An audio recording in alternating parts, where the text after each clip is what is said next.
से बहुत बहुत स्वागत है।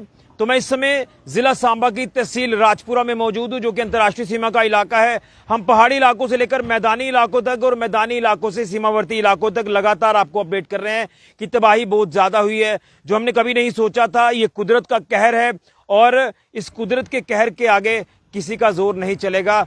यूं कहें तो 2014 के जो हालात थे, आज हम उन हालातों को याद कर रहे हैं। वो तबाही का मंजर जो आज तक नहीं बोले थे लोग, लेकिन एक और बड़ी तबाही हुई है जो शायद सदियों तक हम इस तबाही को नहीं भूल पाएंगे। हमारे साथ फॉर्मर मिनिस्टर और पूर्व में विधायक रहे हैं यशपाल कुंडल जी, ये भी सीमावर्ती इलाकों का दौरा कर रहे हैं। तो जानने की कोशिश करेंगे इन हालातों को लेकर, जो हालात लगातार दयनीय हैं, बद से बदतर है। सर, क्या कहेंगे? कुदरत के आगे तो किसी की नहीं चलेगी, लेकिन कुदरत ने जो कहर दिखाया है, शायद हमने कुदरत से काफी छेड़छाड़ कर दी है, जिसे हमें अभी भी सबक लेने की जरूरत है। और हम सबक नहीं ले रहे हैं, हालात बद से बदतर हो रहे हैं, शायद इससे भी आगे हालात काफी खराब हो सकते हैं। क्या कहेंगे इन हालातों को लेकर? किस तरह से आप भी अपने लोगों के बीच में जा रहे हैं, लोगों का हालचाल जान रहे हैं? ऋषि जी, देखिए कि 2014 के बाद जो 2025 में इस किस्म की बारिश हुई है, और मुझे लगता है कि कोई भी जगह थोड़ा जहाँ ज़्यादा नुकसान हुआ, लेकिन हर जगह इस पे इन्वॉल्व हुई है। खासकर जम्मू खिता जो है वो काफ़ी इन्वॉल्व हुआ है।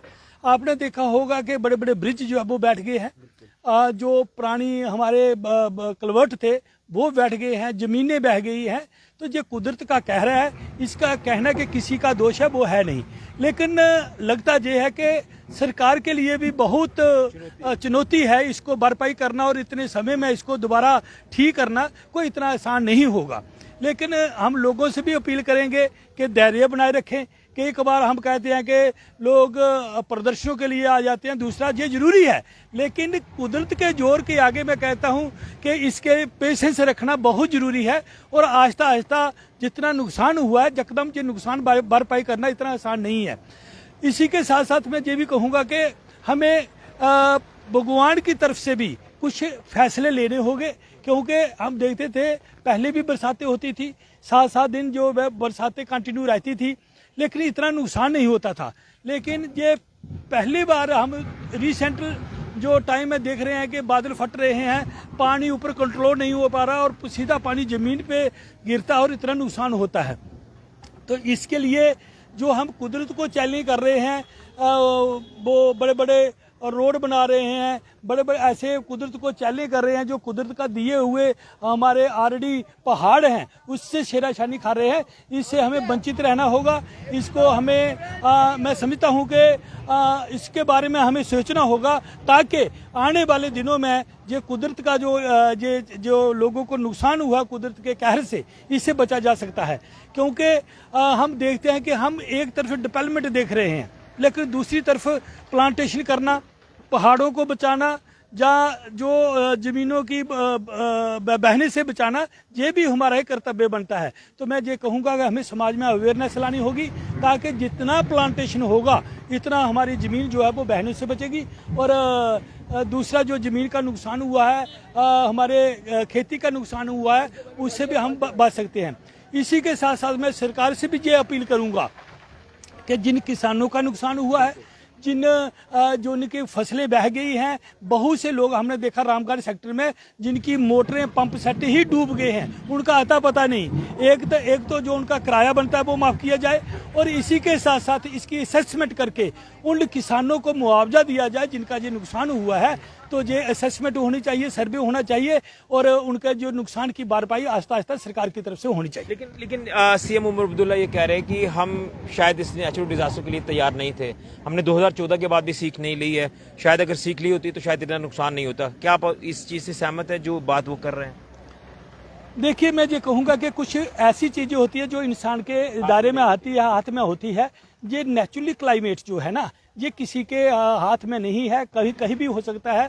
तो इसके लिए सरकारें हर जैसे SDRF, NDRF ये लोग तैयारी रहते हैं, लेकिन ये कुछ होते जो अनकंट्रोल होता है, जो किसी के हाथ में नहीं होता है। तो मैं ये कहूँगा कि जो सरकारें होती है वो हमेशा ऐसे चैलेंज के लिए तैयार रहती है। बड़े बड़े हमने फायर इमरजेंसी स्टेशन बनाई है आग के लिए, लेकिन फिर भी आग जो है वो जंगलों को तबाह कर देती है, अनकंट्रोल हो जाती है। तो मैं ये कहूँगा कि अब सभी बातों को छोड़कर LG साहब से, चीफ मिनिस्टर साहब से मैं अपील करूंगा कि दोनों मिलकर हम सेंटर को अप्रोच करें और जितना नुकसान हुआ है वो डिमांड करें, और हमें सेंटर से भी ये अपील करते हैं कि वो पैसा सेक्शन करे ताकि ये भरपाई हो सके। लेकिन मैं लगातार देख रहा हूं, मैं किसी के ऊपर ब्लेम नहीं करूंगा, मैं किसी का फेवर नहीं करूंगा, लेकिन मैंने यहाँ इन हालातों में ये देखा है कि प्रशासनिक अधिकारी जितने भी हैं वो ऑन टोज पहले ही लगातार अवेयर भी लोगों को कर रहे थे, एडवाइजरी भी जारी कर रहे थे, और अब लगातार हालातों का आंकलन जायजा लगातार उनकी तरफ से लिया जा रहा है। क्या आप सहमत है कि जो सरकार इस समय जो प्रशासनिक अधिकारी कार्य कर रहे हैं वो अप्रिशिएबल है और कोशिश की जा रही है, क्योंकि चुनौती अभी बहुत बड़ी है, इसको लेकर क्या कहेंगे? देखिए, बाहर तो मैंने देखा नहीं, लेकिन हमारी डिप्टी कमिश्नर सांबा जो है वो मैंने देखा बारिश में भी वो घूम रहे हैं, गांव-गांव में जा रहे हैं, सर्वे कर रहे हैं, देख रहे हैं, हालात का जायजा ले रहे हैं, लोगों को प्रकाशन दे रहे हैं कि आप अपने सेफ जगह पर चले जाएं। और मैं समझता हूं कि अधिकारी का कोई जहां पे है नहीं, ऑल लीडर्स जो है वो भी घूम रहे हैं, लेकिन अब बारिश में घूमने से क्या होगा? क्या कोई कभी बारिश में कोई क्रेट डल सकते हैं, कोई प्रोडक्शन बाल हो सकती है, कोई पुल बह रहा है, क्या उसको बचाया जा सकता है? उसके लिए लोगों को अवेयर किया जा सकता है कि आप ये सावधानी बरतें, बारिश में ना जाएं, बाहर घूमे कम, कहीं भी कोई कलवर्ट पुल जो बैठ सकता है, आपका जानी नुकसान हो सकता है। उसके लिए एडमिनिस्ट्रेशन ने जो अवेयर किया है, चाहे वो अखबार के माध्यम से, टेलीविजन के माध्यम से, जहाँ ऐसे अवेयर किया है तो वो उन्होंने टाइम टू टाइम किया है। लेकिन मैं फिर ये कहूँगा कि कुदरत के आगे किसी का जोर नहीं।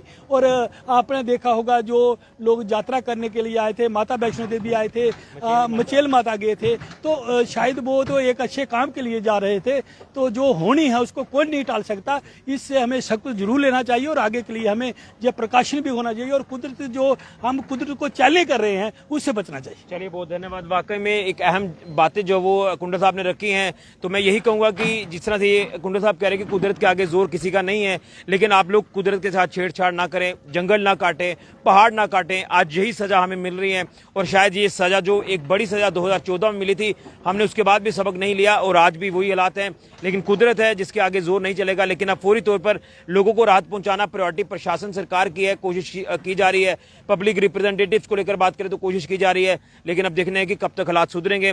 लेकिन हमें जो है वो लगातार जागरूक रहना है, तैयार रहना है। इस तरह की प्राकृतिक आपदाओं को लेकर अगर बात करें तो जो भी प्रशासन वक्तन एडवाइजरी जारी कर रहा है उस एडवाइजरी को आप फॉलो करें। लेकिन लगातार अगर बात करें नेताओं की, तो वो लोगों को सहारा जरूर दे रहे हैं, लोगों के बीच में जा रहे हैं, ताकि उनकी बात को प्रशासन सरकारों तक पहुंचाया जाए। जिसमें अगर बात करें तो लगातार हम अलग अलग इलाकों का जो दौरा कर रहे हैं, तो लोगों के बीच वाकई में लोग जा रहे हैं, राहत पहुंचाने की भी कोशिश उनकी तरफ से की जा रही है। फिलहाल ऋषि खजूरिया, जेके मीडिया के लिए।